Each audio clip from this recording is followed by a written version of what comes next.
if they actually manage to win either game 2 or game 3 here, they will move on into the playoffs with a top seed from their group to face off against the second seed, I believe.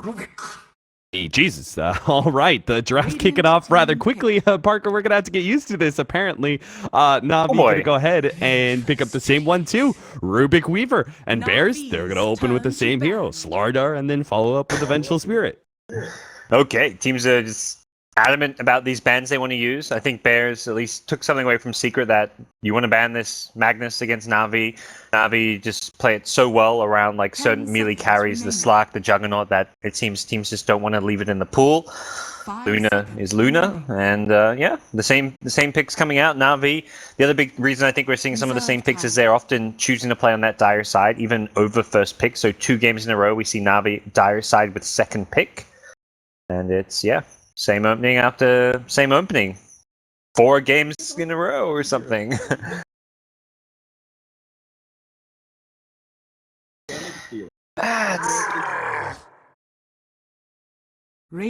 For these teams, I guess not. I think for some teams, absolutely. So it's, I guess, a team-by-team basis kind of thing. I think Slaughter is definitely worthy of first pick. That's like...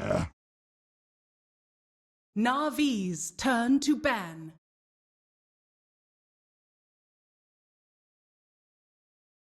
Of like the 7.0/7.01 era, so the second place here didn't even come close to touching Slaughter in terms of pick rate. So this has definitely been the go-to for everyone. 5 seconds remaining. Yeah, it was like 20%. Yeah, we're like, is this hero actually first pick worthy? And I was like, I don't know, guys. I think these guys are picking it up for a reason. And even after that, even after such a terrible win rate, people continue to pick him up. And it seems like it averages out pretty nicely in Ardar's favor. Yeah. It's hard to take like one small lamb where there's a small sample size of games too much to heart.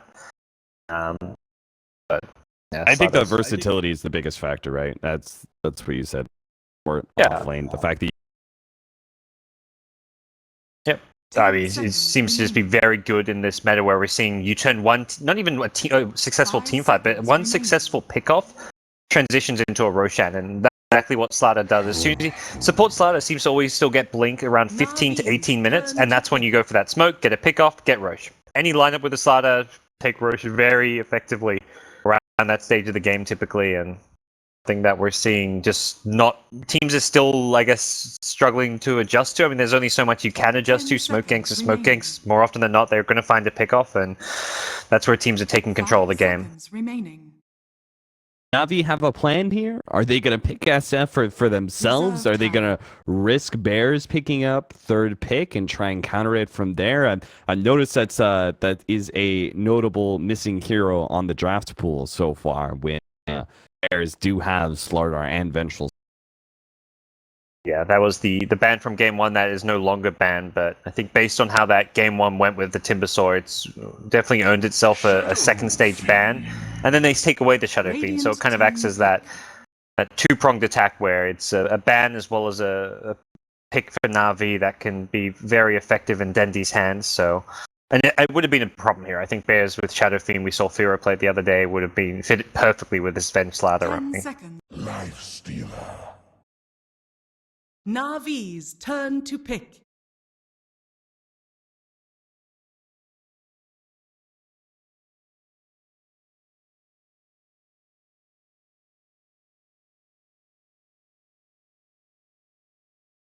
Ten seconds remaining. 5 seconds remaining. Reserve time.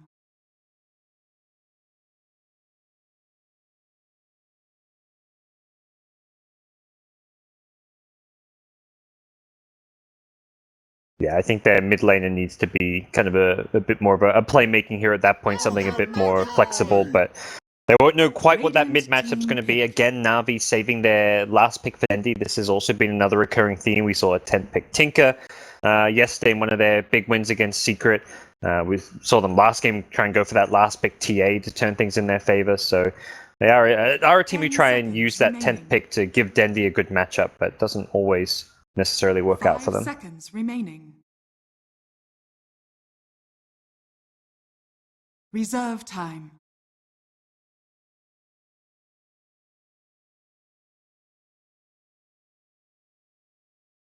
Harder or whatever mid lane choose to go for. And maybe that would be too similar of a lineup, right? We saw yesterday the way that Navi, despite, 9 of the same heroes, they were able to change their draft actually rather significantly with one different pickup and shifting in roles as well.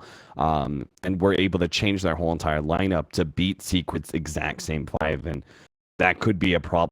Players try and draft too soon. Yeah, I know. Be interesting to see what they go for as far as the offlane goes for 4F, since those tanky, annoying offlaners are kind of banned out. Some of them are like initiation heavy ones are still in the pool. If you look at heroes like the Centaur, the Bat Rider, but those really pesky Kimbersaw Underlord type ones are gone. Quap though, so they will get their mid lane. It doesn't really matter what order you pick your mid, your offlaner here. Oh, it could be Slider offlane, of course, so that keeps Navi guessing a bit, since Bears will still be picking the next hero, but they want to make sure they get that pretty good matchup. For the Corp versus SF, we saw a couple, at least one Corp SF in the opening match where Firo had a really rough time against the Quap, but ended up recovering through his jungle farm. This is maybe a bit more of an even matchup, considering there's no good Magi this game, so it's not going to be a straight up 1v1, but still one of the better matchups for Quap.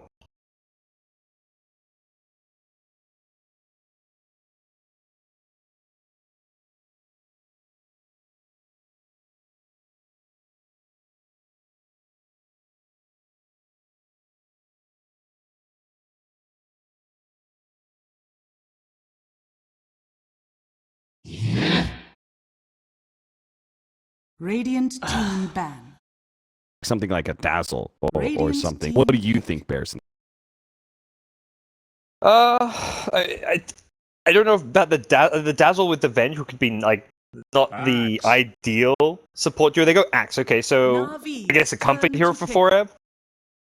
Pretty good catch against the Weaver, so I think this is like a secondary initiator to go with the Slider. Like, you perhaps struggled to burst down the Weaver initially with your first Blinken, you've got a secondary hero to do so. Like, they've got 10 really seconds good counter remaining. picks to the Weaver now. 2 Lincoln's piercing 5 initiators seconds in the Axe and Slider, so and I think it's something that 4Ev and Bears are going to be very comfortable Reserve playing. time.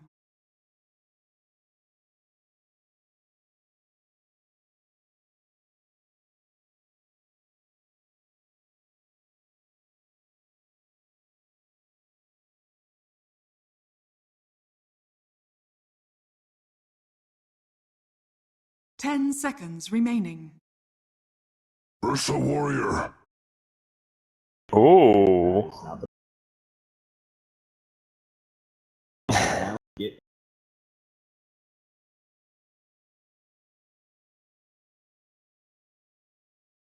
Yep. This is our opponents have picked too many Weaver counters, let's put him in the off lane kind of strat we saw from Navi in one of their games against Secret as well. So it's like, all right, let's pick a hero.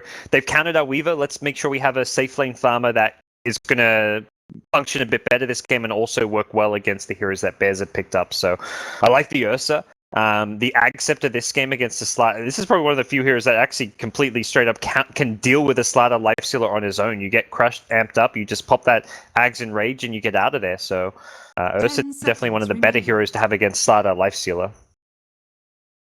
5 seconds remaining.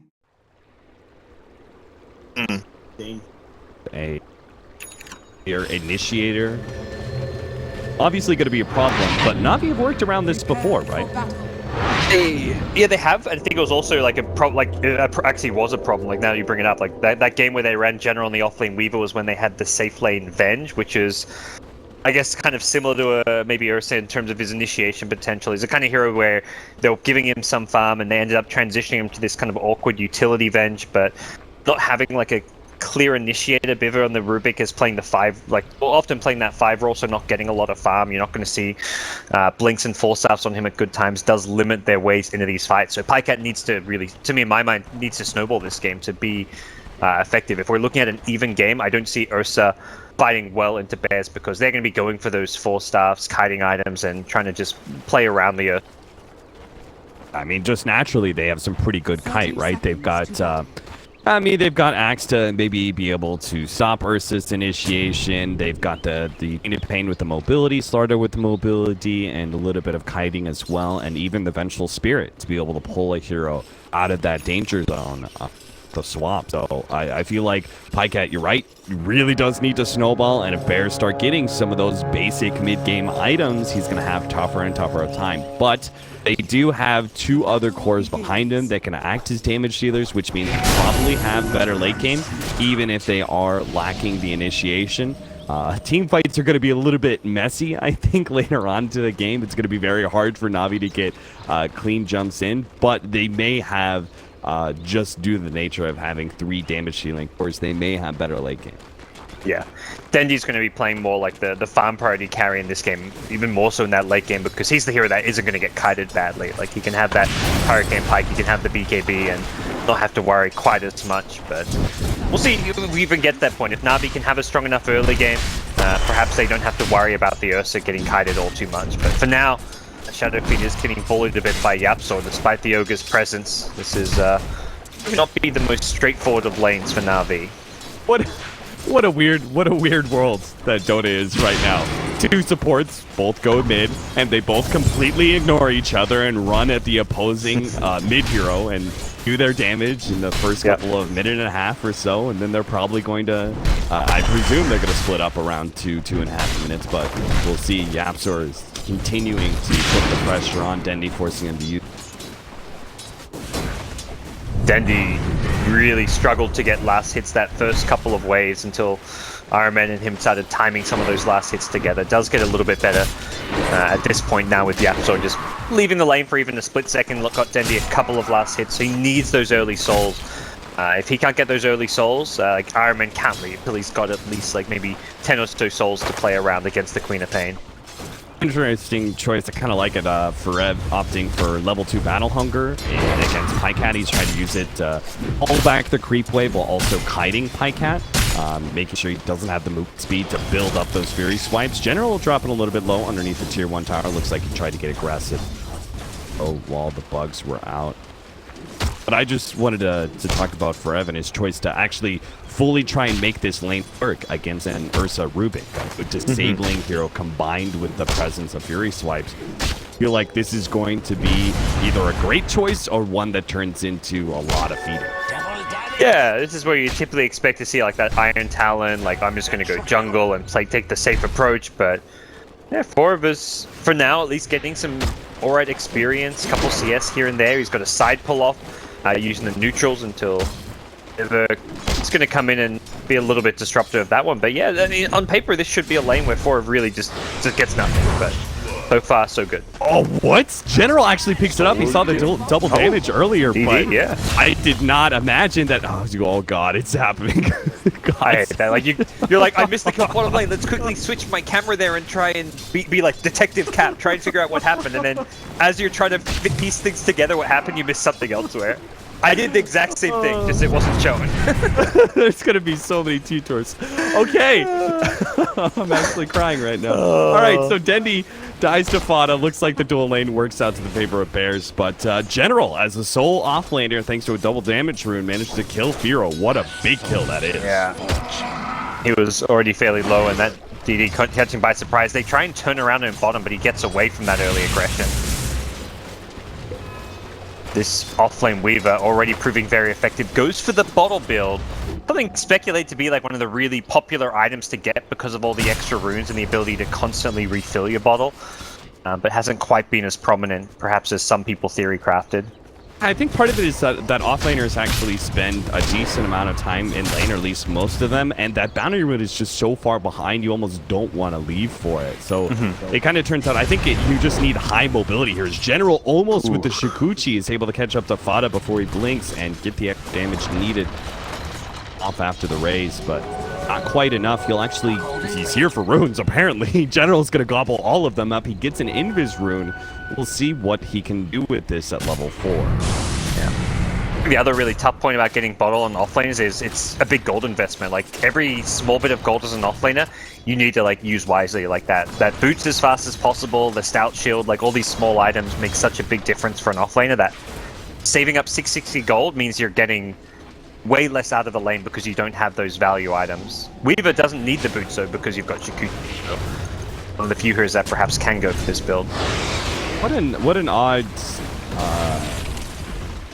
situation this is, where General comes to the mid lane, and it's not even like that Shakuchi in is going to be all that effective, right? Even if he throws out Swarm, Fodder's just going to blink back. He is seeming to be willing to play a little bit of a harassment role just to secure Dendi that much more farm, despite, you know, his lane was going fine. You know, I was completely surprised when I saw him up at the top rune. I was like, wasn't your lane going great? Weren't you just going to continue to be in lane and get farm and do good things? But General putting Dendi's farm still at a higher priority than his own, despite a great start.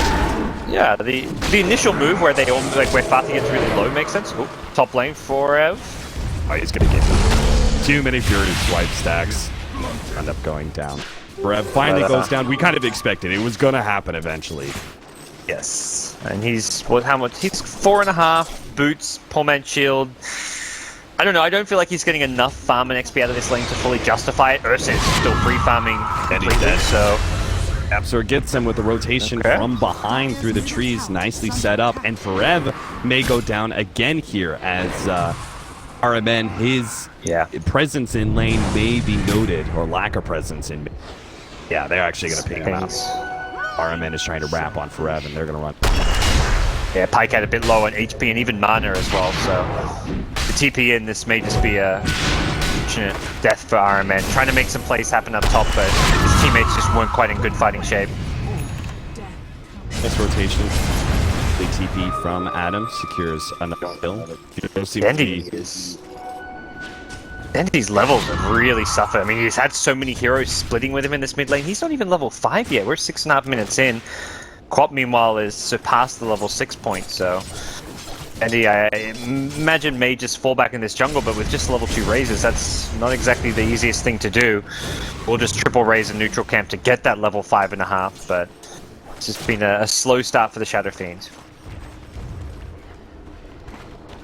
They need a lot more help from Navi to make this work. A rotation in, they might just be able to catch him. Maybe he actually telekinesis over to stop Forev. That means the Absor's still in range to be able to get this crush with Fada TPing in. They managed to get a beautiful Sonic Wave. It's not enough to finish off Pycat, however. Yapzor is going to put it to himself to try and finish him off, but the crush isn't enough. Now he's going to end up dying behind the tower. Pycat survives, and Fada doesn't actually opt to try and go for that kill. Didn't have the mana to back it up. It looks like a blink and nuke was not possible. Yeah, that starts off well, but giving the Slark kill up makes it a bit better as far as Navi are concerned, and they really lose the support Rubik there, so not really all too bad. And while this is going on, Weaver still pressuring that bottom lane, making Lifesteal have a bit of a rougher time, and they found another kill up top potentially. Forev getting going on here, but without the Ursa, the easiest of kills. Still have the stun. They have another Fate Bolt. They've got the magic damage. Yeah. So, Forev dies. I think his laning phase, you know, I have to say, I think he was, what he did in the first, like, 4 levels was really respectable as DAC. I was watching him very intently because I was like, man, how's he going to make this work? And he was doing this magnificent pulling constantly of the creeps, drawing aggro time after time, using the battle hunger, but now it has turned into a bit of a feed fest as these multiple rotations started coming in, and Rev is going to be gone on once again. His swipes beginning to stack up. Pycat thinking he can make this work, but can't actually hit the slow. Decides against diving the tower. Failed attempt like that does set Pycat back. That's a couple of Earth Shocks. He's already used up 2/3 of his mana pool now and is half HP, so got to really make the aggression count as an Ursa.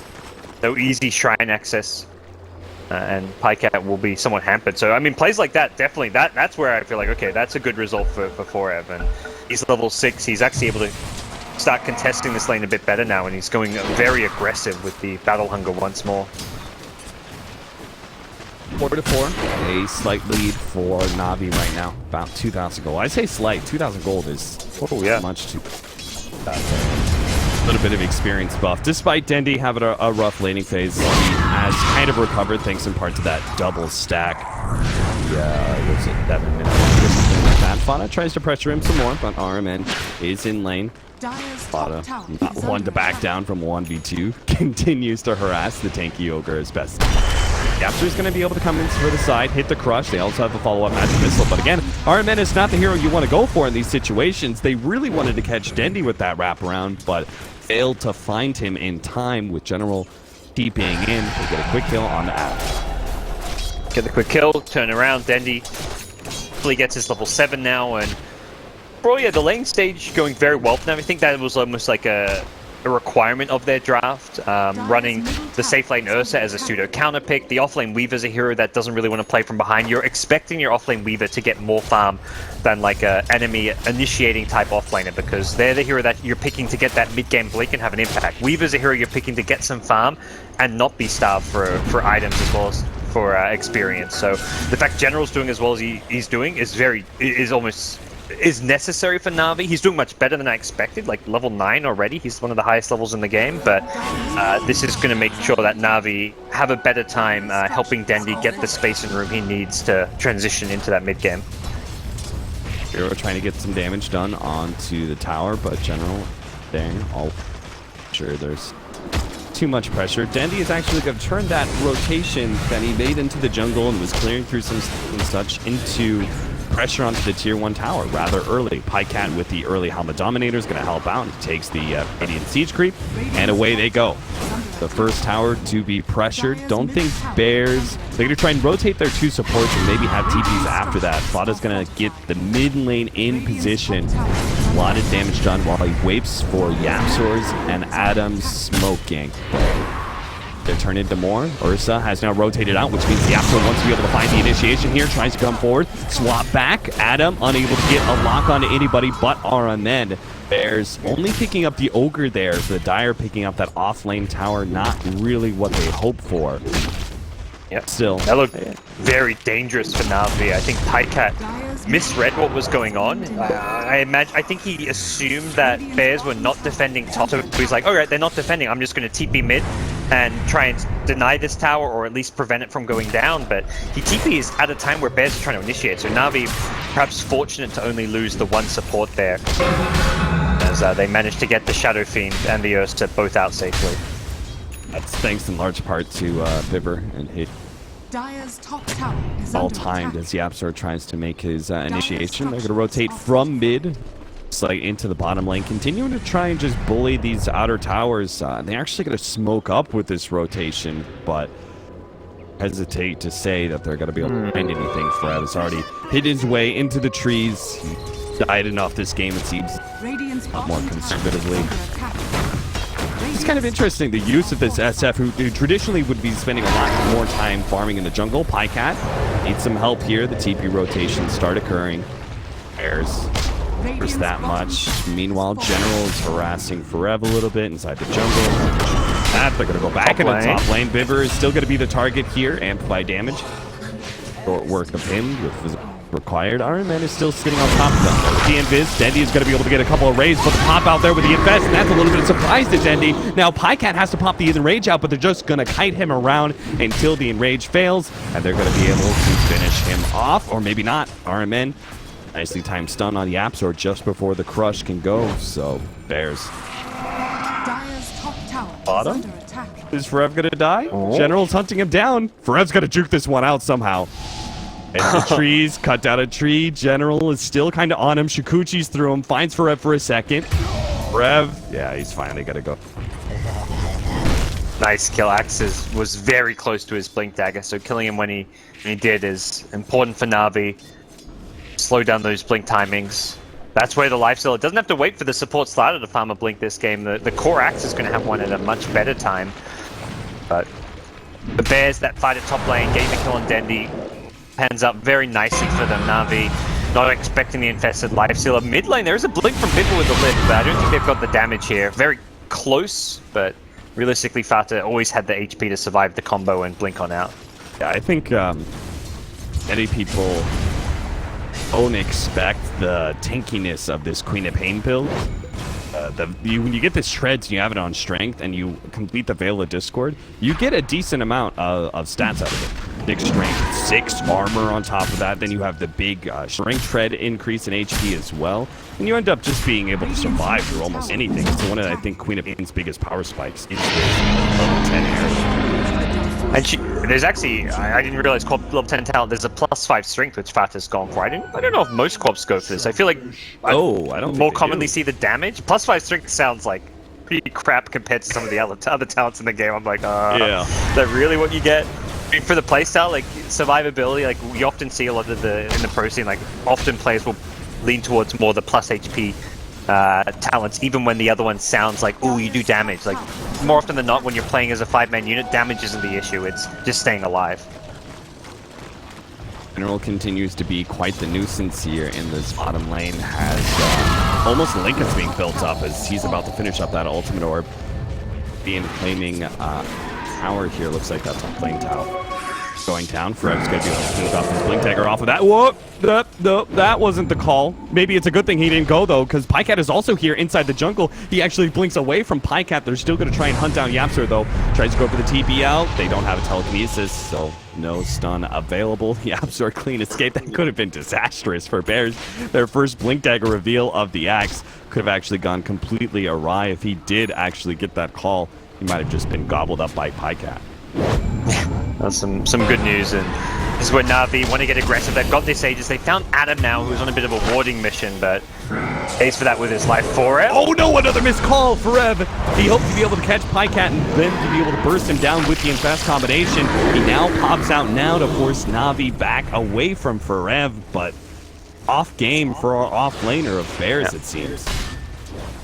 Again, like another call where even if he lands, I don't think much is going to come from it. Pycat having an Aegis has just pretty good tankiness in general at this stage of the at this stage, so he's not going to get immediately bursted down by that life stealer Infest. So wasn't the ideal target anyways, and I think Bears just probably ends up okay for them that they just were able to get a clean disengage and back off, and for a better timing to go for that smoke play. Maybe Yapster will have better luck in his initiation. He 1,800 golds and is being given the off and finish up the rest of Bears playing inside their jungle right now, trying to cut out some of these wards placed aggressively. Get one of them, probably not going to find this one.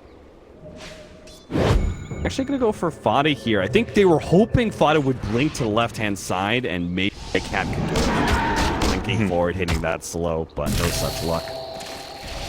Blinks into the trees.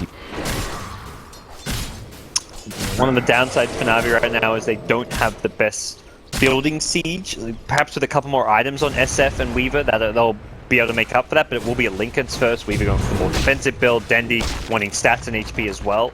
Again, prioritizing survivability, but they have an Aegis Ursa. This is more like a, let's fight, let's get on top of Bears and try and go for kills rather than go for towers. They play keep away, you take those towers, but you do push at a pretty slow pace.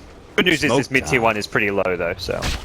Double blink daggers. Yapster. Oh, Araman. He's going to wrap around. Araman is going to be able to scout out at least one here. Forever's going to be able to jump on him, but the back line still coming in. They managed to kill the Rubik. Ogre is also down. 2 supports dead from Navi, but Firo's now out of that rage and stuck close range with Pycat. He's actually in some serious trouble. Yapster needs to be able to help him out. He blinks forward.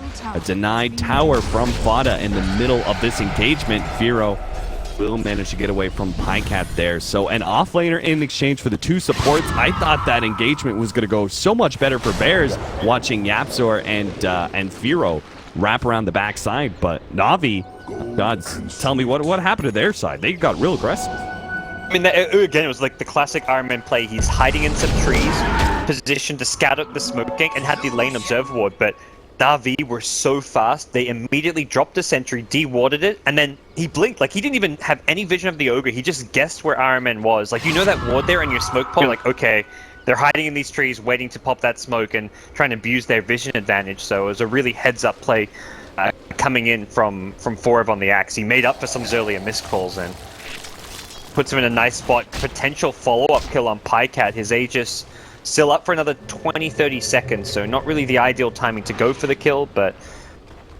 yeah, it looks like Bears won't go chasing. Swords have been pretty on point for Navi, it seems, for the most part. Some of them are a little bit different, but it is catching Bears unaware. Nice landing point does it with Pycat. Heads up.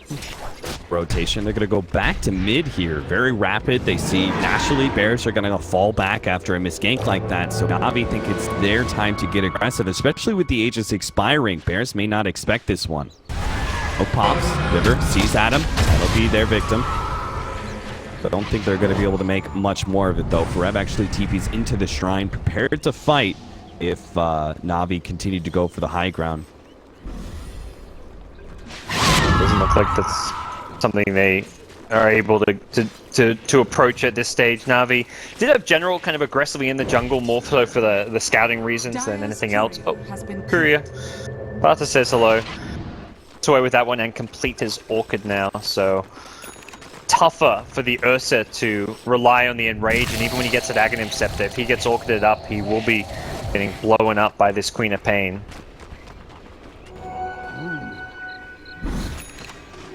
Andy doing in farm. He's getting closer to his Manta. That'll be very important against that Orchid of Fadas. I feel like you want your Shadow Fiend to be like out-farming the other two cores of your team. Like I feel like this is where Navi would be like, they'd rather see like a 10k net worth Shadow Fiend and maybe a bit less farm on the Weaver or the Ursa, but does seem like Dendy's still in that kind of catch-up phase. Yeah, this, I think, is a very prime opportunity. I mean, you've hit this big power spike. The Aegis is now down. You know that Navi just blew through another smoke as well. I think Bears really need to get aggressive here, and it looks like they're to start this off with Vada pushing in the bottom lane and the rest of Bears kind of baiting them out. They may just run into Navi here. Biver's going to TP out at the perfect time. Oh, or cancels it. They think twice about this. The Dire Scan is successful. And now they're thinking about going for this one. Bears and Navi, they're so close together here. Rev, he's passed by two of these Navi heroes just by inches inside this jungle. It looks like nothing is going to come of it, though. Bears. I love Dota 2 Fog of War. That's probably one of my favorite things about Dota, is just the way Fog of War works. Possibly Fata in trouble. I was about to say, I think Biver really wants to go on Fata here, and the team has finally left him. They are going to try and make a go here. He does have a blink coming up in a second. Will manage to get away. Don't think Biver by himself can actually fight this one out, but oh, a missed Sonic Wave. Fatebolt goes down. Biver can't actually steal anything, though, to finish off the Queen of Pain. That wasn't the greatest thing. Meanwhile, we did miss another engagement. Firo managed to kill RMN, but Pycap got Yapzor in return. Where was that? What was the top lane? No clue what happened, other than like, okay, Slatter's probably a Slatter lifestealer bomb onto the Ogre, and then there was a return kill from Pycat, who it looks like TP'd out after getting the kill. I imagine he had to TP away from the lifestealer Slatter post kill. So. Bottom lane. Quick, they are going. Oh no, Rev. Missed that call. Now he's going to be pulled back. Firo is actually still going to pop out. Goes for Den. He thinks better of it, though, with that ultimate coming out. Firo is going to lose his rage soon. Yapzor, a beautiful save. A three-man crush, but there's still the jump forward here from Biver. Has a little bit of nuking power, and they finally do get him. Dendy finishes him off. They turn their attention back towards that tier 2, and Bears can do nothing but split push from now. That is a tough call to miss. You melt so fast as an axe there to the magic damage from the Razors and the rest of the Navi lineup when you miss that call, and very good punish, and immediately upon getting it, Navi are looking for that extra follow-up kill. Nice reaction from Yapzor, yeah. A soldier's fortune.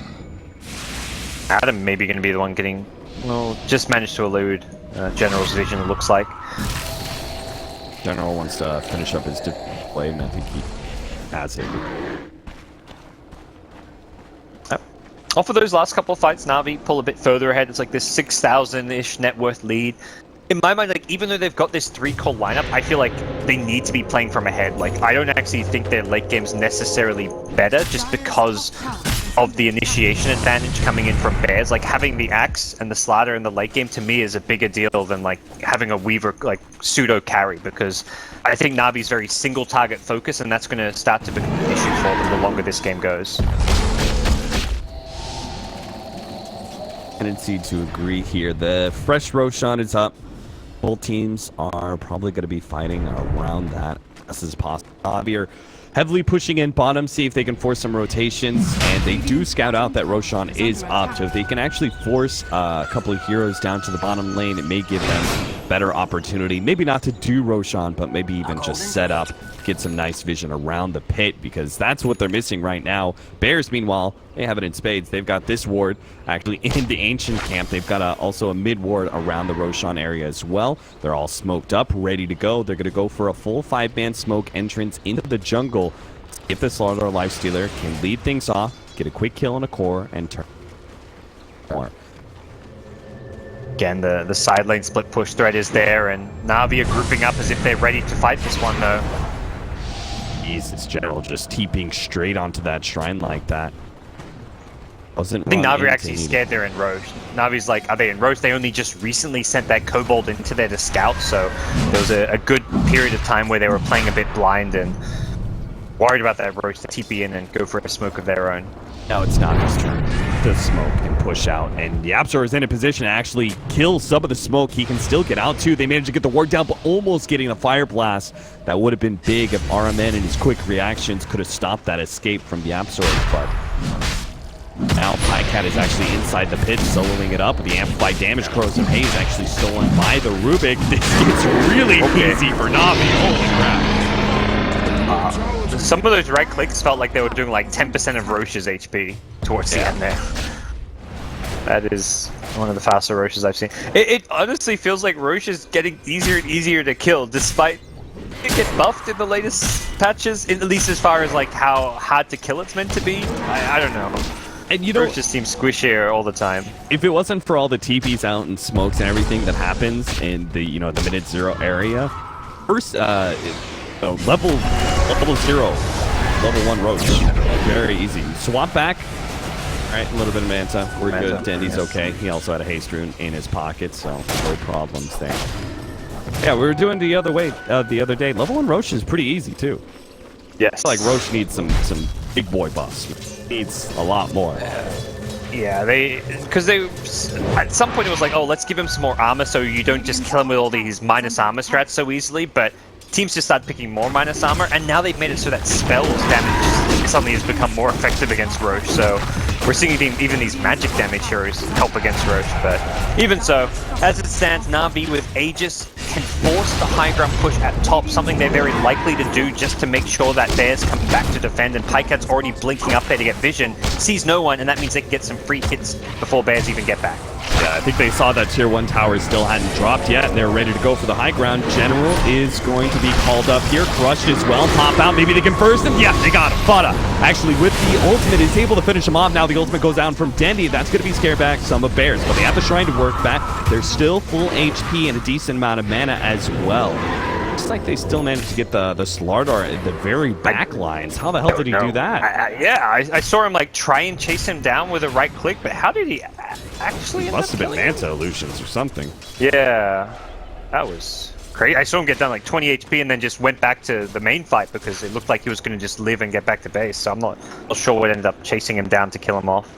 But yeah, all I can think of is Manta illusions since Dandy got credited the kill. Well, that is still a big win there for Navi. Even if they did lose General, they got a tier 3 tower like that, and that'll mean a huge amount of progression in net worth for the... And there was also very early stages of the Aegis, so they've still got a good 2.5 minutes of time on this to go for another aggressive play. I think Pycat's probably going to feel pretty good about himself having the Aegis as well as the Ag Scepter, so he's not really prone to getting jumped on. It's the Weaver who didn't have the good defensive capabilities there, but that's one of those things where if they're going to fully commit everything, like including the Sonic Wave to kill off the Weaver, it really means that the SF and the Ursa are going to have full reign over the fight. Problem is for Ursa, he couldn't really lock on to anyone, so see if Pycat with the newly picked up Basher can kind of make up for that problem. He's got that extra bit of lockdown now. General, oh, he gets spotted out there. Instantly, YapzOr and Farev both jump on him. General goes down again, and that is a significant loss. That's bad timing, yeah. Navi only had 2 minutes to work with this Aegis. Now they're only going to have 1 minute if they wait for General, and that's kind of cutting it close. And Bears have full vision of them. This high ground ward, they are looking to set up to take a fight, or at least to make sure that Navi unable just to push down this lane. From behind comes YapzOr. AC too. Here comes the Shrine TP. Yapster is definitely going to find something here. A missed call from Perep, but it doesn't matter. They've already got the Rubik down. Firo has to deal with Pycat, though. He immediately starts running away. Open wounds, kiting Pycat back. Dendi lets go of the Requiem, trying to lessen some of that damage, but Bears can still fight it out as long as they can get the kite. Nice Sonic Wave. Finishes off RMN. Fereb does manage to dance back ahead of Dendi. Another Shrine activated, and Bears go back in once again. They've kited Navi well enough. They can finish off this engagement in style. Killing off Dendi, looking for Pycat, who's deep inside the trees. Doesn't actually have a TP, and if they made that read, doesn't look like they did, but he had no way to be able to get out of this situation. He just had that Aegis filling up inventory. Navi are just slightly crumbling here, it feels like. Or may walk into the Ursa at this point, but... I was about to say, Pycat sees him. Do you think he's actually trying to kill Firo? A real quick kill with this Aegis still?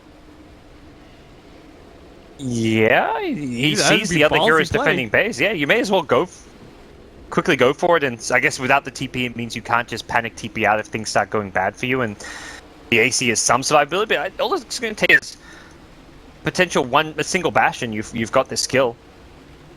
What do you bet the team's doing the calculations for?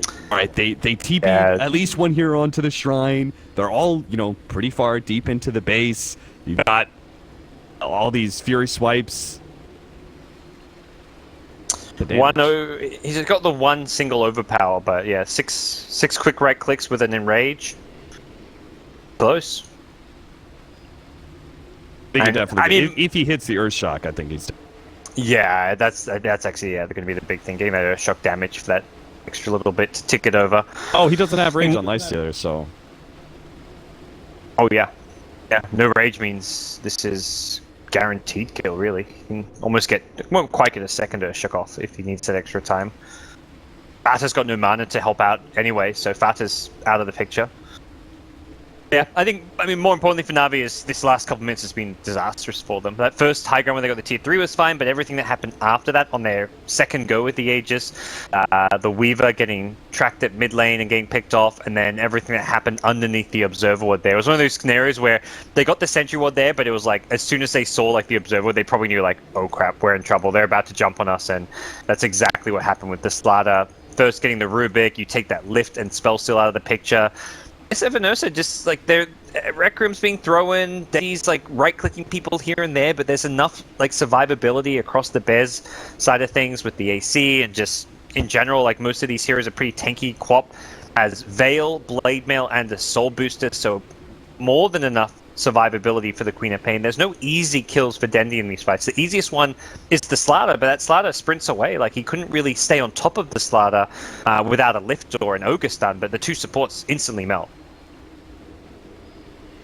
And the rest of not. I think they just needed, they didn't have very clear decision making.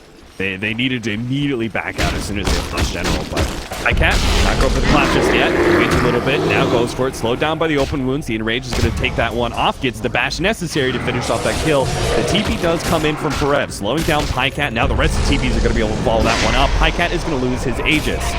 Get the Cull, and they should be able to finish up a second time here. Pycat goes for the quick blink. Nicely played. None of Bears were actually close enough to be able to catch that blink, so may still be able to get away. 1 second. Oh, another one. Oh, he gets hit barely. Yasser managed to connect, and that definitely should be at the end of Pycat. He does have some health coming in. Biver's going to be able to help out a little bit with telekinesis, slowing down the damage, but Pycat still gets dropped, and now Biver's just going to be the extra kill. RMN actually abandoned him on that one. He's like, nope, I'm not being a part of that engagement. Left the two of them today. Yeah, it's kind of tough. You formulate some plan in your mind, and you lose a lot of that flow and momentum when that big pause comes in. But it's always going to be a tough escape post-kill for Pycat, and didn't quite get that kill quick enough. And as a result, Navi lose another key hero at a key time of this game. They are giving fans a lot of room to get some of these luxury-type items like the Solar Crest on the Slaughter, and the Octarine Core now complete on Fata, so once he gets to that level 25 stage, things look very rough for Navi. Answer seems pretty set on this item build, even against the Ursa refusing to go for the Force Staff. What are your thoughts? I like it against these single target physical damage drops. I think it's fantastic because we're not really looking at a Weaver or an SF or an Ursa, like Ursa can enrage out of it, but there's a lot of things he's going to have to enrage out of. So I think you can always time that Solar Crest or put it on a teammate, and it's always going to be a very useful, effective item. And I think one of the kind of maybe underbought and undervalued items in the game, Navi's draft is like the perfect example of a draft where you want to have a Solar Crest on your team if possible. I think I really like the fact that you said undervalued, because I feel like Solar Crest was an item that was all the rage for a certain point in time, and then nobody started picking it up. It just kind of fell by the wayside, and now it seems Appstore and a couple other supports have started bringing the item back into the fold again. Quick escape there away from Navi, who heard their smoke, did get popped. At least Bivers did. The rest of the team is still trying to make this work, though. Another blink out, but a telekinesis actually does manage to grab Yapsor. Yapsor is definitely dead, but Hero may also be in trouble. He's raged up, trying to get back to his base. Navi are trying to pursue out as best they can. Swap back just to make sure that Lifestealer does not get caught in any way. Yeah, I think General forgot about his Diffusal Blade there. Could have at least slowed down the Axe towards the end with that Diffusal. Perhaps, I don't know if they guarantee getting a second kill with a Telekinesis they do, but that may have been a bit out of range. But either way, Navi at least get the kill. Are able to kind of settle back with their lanes. Try and ideally get some aggressive wards down, although they don't have much to play around with right now, and fingers crossed for them, they are looking for that next Roshan to set themselves up to perhaps push some further top lane where they've already taken a T3 tower. It is exposed, but they also just don't want this game to drag too much longer. The Lifesteal is going to be getting some late game items of his own, the Queen of Pain being close to that level 25, and the Ursa is just going to start to fall off and get kited the longer this game goes on. Lada's going to turn into the Porcupine here with the Blade Mail, and he's got queued up a Mjolnir, so if he actually gets that static charge out, links forward with a level 25, has that vulnerability, pops the Blade Mail, pops the static charge, and Navi are just going to have to ignore him.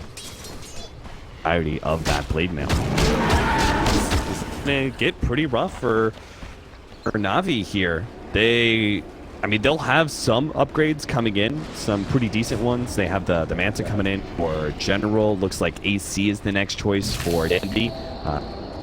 Up a little bit more against the Lifestealer Slardar combination. They also have the guaranteed lockdown of the Abyssal Blade, but they do have to worry about Bears running them over at this point. I think this is one of the bigger peaks that Bears is going to receive. Maybe wait out the Basher potentially on Firo, but I'm not even sure if you want to wait for her. I think Bears may just be thinking, let's go if they can find an opening to get a good jump with that Slardar Lifesteal Bomb once again. Dendy does now hit level 20, which is a big boost in his damage output. He gets 72 damage with that talent. One of the better level 20 talents out there, and he's done the... often it feels like in these fights, like he can stay alive, he can get it like 3 or 4 right clicks off before the heroes just get away from him, but now I feel like he's actually going to hit a lot harder and be a much bigger threat to the Bears side.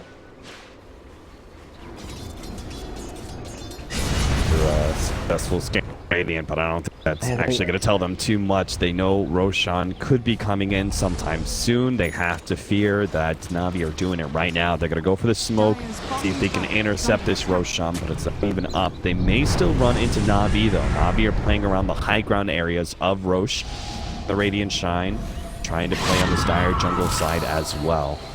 Like the General was able to pop that smoke, and Bears are going to have to give control of the Roshan pit back over to Navi once again and see if they can find a different way to get their initiation. Navi trying to loop around that Observer. I don't believe scouted them going up that ramp necessarily, but they'll show themselves a bit at top lane. Very hard for Bears to play this stage of the game because Ursa can always just blink in and solo Roshan and they kill it so damn fast, but teams have kind of swapped side here. Bears are ready to engage towards the pit. They know where Navi are, and they're going to try and get in here and stop this one, but it's going to be, looks like, too late. Swarm makes things really hard. They aren't going to be able to get Bibber in the back lines at the same time. Breb gets towards that board, but he gets caught by RMN. Adam managed to swap him out and gets the stun onto RMN. Fada is being pursued out by General, but another call goes out. Dandy is actually going to be losing his Aegis here. Fada dances away from General a little bit further out of mana now, but General has to retreat as now all the supports are going to be focused on him, giving Fada the help he desperately needed. Firo gets bashed up, but Dendi and Pycat realize with all the supporting crew of Navi gone, they have to start retreating. There's a big numbers advantage going the way of Bears now, even if these two cores are quite strong. Not sure if they can do this by themselves. Trying to go for Fada. Pycat makes his initiation. Now the buybacks start coming in, but Pycat immediately gets bashed up, controlled, and it's just going to be the SF who makes his escape. Biver's buyback will be completely unwarranted. Looks like the push at the top lane did some okay damage on a melee Rex, but ultimately it will regen. Yeah, Navi just losing their supports at the start of all of these fights, so you can throw these extra lives on the Shadow Fiend, these cheeses onto the Ursa to give him a second wind in the fight, and it just doesn't seem to matter because they're just not dealing enough damage. It doesn't really feel like the Ursa is really ever a threat. He's not able to get on top of any of these key heroes to bring them down. The Axe is just being a complete menace with this Blink Blade Mail initiations now. And all of a sudden, Navi just... I mean, it doesn't really... Not even all of a sudden, it just feels like a few fights in a row where they're just unable to really capitalize on having an Aegis advantage. And that's got to be the combination. I mean, I think this ward was absolutely the MVP of the whole entire Roshan fight. Not only did it spot out all of the rotations that Navi were doing, which allowed Bears to push in mid and take this tier 2 during that setup time, but it also spotted out some of the heroes like this Rubik who was sitting in the side. That was a quick instant kill, a numbers advantage going the way of Bears. And then some of the following supporting cast of Navi fell also because of that vision. It seems like vision and initiation is something that is severely lacking for Navi, and it's something we talked about during the draft. It's going to be a big problem in their mid game. They may have these strong fighting cores that can all scale pretty well into the late game, but it doesn't mean much if you're only getting kited around constantly. That was before the level 25 Queen of Pain talent, so now the spell life still kicks in, and Barter with Mjolnir, and he almost has enough money for a Hex as well. That was a major concern for Navi in these fights, and it feels like Navi are lacking the damage output. They've gone for the kind of 3-core lineup, but these cores are lacking that supporting utility hero. The supports themselves are just so squishy. We see them melt time and time again in these fights, and Bears are able to get a lot more value out of their Slider, their Axe, than what Navi are getting out of their core heroes, like their Weaver, their Ursa. Bears want to lose that tier 2 tower. No need for it when they're in such a commanding position, so they're going to push out the mid lane. Top is still pushed in, and that's where they're headed. I think they still want to keep the pressure on the base here. As soon as they've alleviated that pressure on the mid lane that Navi were trying to put out there, go straight back up. Going to take the shrine, it looks like, first, and try and determine what they want to do. Yeah, they probably feel like they're reaching a point where they can take any fight. Navi, it seems like a more like, all right, let's split push a bit, pesky, be annoying, keep Bears on the back foot so they can try and buy some more time to complete another item or two, get a buyback. Shadow Fiend gets an Assault Cuirass, but it's only going to be a minor improvement in Navi's overall fight. It doesn't really solve the issues we're seeing them constantly run into. And oh man, it seems like Yapsor maybe has an idea of what's going on, but uses the wrong tree path. Oh, now we'll find him. Remen is going to be the first one jumped on here, but on the right-hand side, they are trying to finish up Rev for one exchange here. Fada fearlessly blinking forward with that level 2. He spotted out here, but no disables on the side of Fada. Not yet, anyway. Trying to finish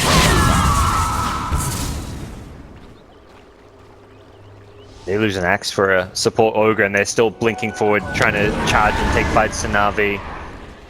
The battle more for Bears is just knowing where Navi are and what lanes are kind of being split pushed, if anything. Oh, right around your shrine here. Looks like Navi are considering it. Pycat's going to jump forward. They actually managed to get the stun on Fada. This is big, but he managed to get a force staff, and now they're turning around and gets a blade mail and a full heal back up. Dendi's being chased away by Firo and Pycat. He may get one with the help of General. He's going to have some shrine help as well, but I don't think he stands a chance against all these heroes. Sure enough, he gets kited, he gets stunned, and Navi, they saw 4 versus 4, and as you said, they had a better exchange, right? They lost their ogre, but they took away the axe away from bears, and they had the shrine advantage as well. And they tried to fight it out. It still wasn't good enough to beat bears. That right idea and approach where it's like, all right, let's burst down this corp before the blade mail kicks in, but it's kind of like versing a satanic. If you don't kill that hero during your lockdown, they're going to turn around on you and suddenly heal up to full, and you've just wasted a lot of key spells. Oh, Dendi. Oh no, Dendi, Yapzor, and Firo, they come once in with the Infest combination, find that kill, with Navi now down 30 seconds on the and 70 on the SF. That could be multiple lanes of racks being taken. Yeah, I think that may almost just be the killing blow at this point. There's so little that you can do to defend. Snap there, still going to be caught by Reb. Ultimately, Navi are just trying to buy time here for their supports. They are going to be forced back by General. Does manage to get a ranged rack. A little bit surprised they care so much about General. What? How many TPs was that? Like, send just one hero back. I mean, I guess you have to choose which hero defense, since like Avenge isn't going to be able to defend that lane of racks against a Weaver, but that was a dead Shadow Fiend Ursa Ogre for, I mean, the Ursa was about to respawn, but just Shadow Fiend being dead for how long he was, it felt like that should be guaranteed one lane of racks. Like, I'm looking at this like, are they going to even have to GG up? But again, they're in such a strong dominant position, they immediately go back the other way. Fata's got upgraded to the Bloodthorn now. General has to be careful not to get silenced. Not going to be able to catch either one of these heroes. They don't have that extra disable. Oh, Shukuchi just before the... Oh, he actually gets the catch. Karev finally gets the call needed. They get General. They can force the buyback now. Fata, again, you could see the change of playstyle. As soon as he hits level 25, he is just fearless. He pops the Blade Mail as soon as any damage comes his way. Bounces back. They'll finish off that tier 3. A General buyback has been forced. He's actually going to be able to jump onto him. Swap goes down. Fata's still going to be good. Pops the Blade Mail, jumps back in, manages to get the Sonic Wave, but a Blade Mail's going to wear out. Maybe Pycat can finish him off. So is Farev down. Firo managed to pick up RMN. Yapzor went for the back line there, trying to force Dendi out of an awkward position. Will turn around and manage to get Pycat before he dies to Dendi's hand. Now another buyback. Firo trying to go for Dendi. He knows he's not making out of this one alive. He just hoped to be able to kill another core of Navi. That's not going to happen, though. Whoa. Navi, a brilliant hold, it seems. That Quap, I mean, I look at that Quap like, how do you stop this Queen of Pain? There was, with the Arcane Rune, Blink had a 2.6 second cooldown. 2.6 second cooldown? How is that a thing in Dota, you know? That doesn't sound like it should exist in any fashion, but they managed to lock down Fata as once he just blinked in one too many times aggressively, catch him without the Blade Mail on, and they actually burst him down, so... Yeah, I think all credit to Navi.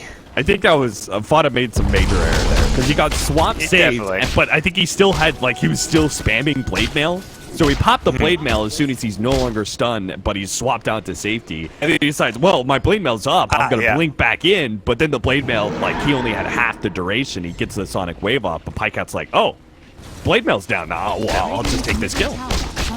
Definitely a misplayed teamfight for me. It's very hard to play these level 25 heroes considering all the active spells he's got in these late game fights, but Navi doing a good job of punishing him at the right time, and suddenly they take some tier 2s. This game not over just yet, and one more kill on someone like Fata, that's a potential dieback. Without Queen of Pain, I think Bears actually really struggle team fight. Oh, absolutely. Navi, I think, know that, and they want to try and find that pick using this smoke of theirs. I mean, despite being, strength heroes, these heroes, Slardar, Axe, and even Firo's Lifestealer, they do not want to be on the front lines. That's Queen of Pain's job. So without that frontliner, they really won't have the opportunities for the same kind of opportunities for initiation and counter initiation that they would. So I think Fata, as a whole, Bears got to be really careful right now because they had this game in the bag. They had it. They had it locked on, and then a bad team fight, and Navi pressuring real hard. I love that they're not playing scared at all. The jump forward here from the Apsar. They're going to try and get General here with a call. The lockdown, the magic missile. They got him with the sonic wave. That's 2 dead with no buyback, and now Navi, they try and turn. Dendi gets off the ultimate. Pycat pops his enraged, turns against Spotted, but a swap out saves him once again. Dendi, he doesn't even output enough damage to kill Fareb of all heroes. So at the end, the fairy tale ends. Navi, they're not going to make the triumphant comeback in this game 2 to push to a game 3. They're going to lose multiple heroes without buyback. Complete Dendi as is, and Bears likely to close out the game now. Yeah. Very... Suddenly it became a very volatile game all of a sudden. Not quite the ending I was expecting for this one, but really, I mean, testament to Navi and their resolve as far as making Bears play it out, almost putting themselves in a position, well, they did put themselves in a position where they could win the game, but it was followed up. The recklessness of Bears was followed up by a bit more calculated play, and now we'll see them secure at least the melee racks, possibly some more. No Ursa, no Weaver, just a Shadow Fiend buyback to play around it. Dendi gonna have to commit that one and then probably still not really be able to fight. He's also missing a lot of damage because of the lack of souls. So fighting is not really gonna be all too easy for him. Tier 3 being chipped away. Another buyback. This one's going to come out of Fareb to make sure they have full 5 while Navi are locking 2 of their members. Fareb comes in. Dual Scepter, set up the kill onto RMN. Vada's going to go for the backline, trying to target Dendi, who managed to disjoint that Shadow Strike and blink himself away. Bibber makes his way to the fountain for a full heal. You're going to have to fight against Mega Creeps, and they still need to stall this throne push for another 15 seconds for Pycat. It just doesn't seem like they have the damage necessary. Last tier boars are going to fall. Fareb's going to be able to catch Bibber here. Yapster in the backline does manage to get Dendi once again. Dendi dropping lower and lower. The Sonic Wave finishes him off. And even as these other cores start coming up, now they're lacking some of their support generals here. He immediately gets shut down. Yapsor, he ends up falling to Pycat's hand, but Pycat will be eliminated by the other 4 of Bears. That will be Navi losing this game 2, and Bears winning the series. They won against Advenom 2-0. They've now won against Navi 2-0 as well. So impressive performance